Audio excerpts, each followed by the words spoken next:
raha izay ny nambarandreo mpikambana eo anivon'ny fita dia nilaza ho miray feo amin'izany ihany koa ny vondrony tanora teraka ny faritany Toliary.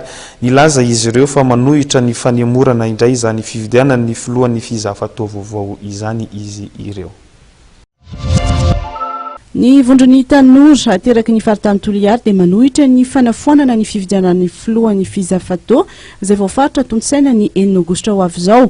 Ao anatin'ny fitsipika mifehy fikambanana ny fanaovana fividianana isaky ny roa taona ary manamafy ny fitakian'izy ireo tamin'ny volana Febroary ny tokony anaovana ny fividianana filoha vaovao ny fizafatao izy ireo.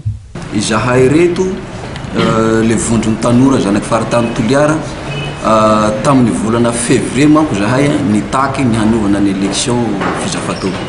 Ny antony takinay azy manko dia ny fifidianana tao tamin'ny fikambanana io tamin'ny 2012 no nisy farany. Dia zay nahatonga anay nitaky tamin'izay. Dia nandeha ny fotoana dia tia izy raikitra hatao le fifidianana. Eo amin'le fotoana hanovana le fifidianana indray dia misy olona mitady sakana hiboycotté tsy hanovana le fifidianana.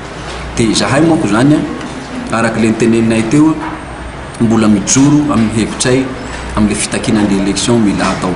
Dia zay zany mbola hamafisinay eto hoe karazana hoe mamaky ady raha hitsina ny resaka aminay zay olona misakana ny hanovana ny fifidianana io.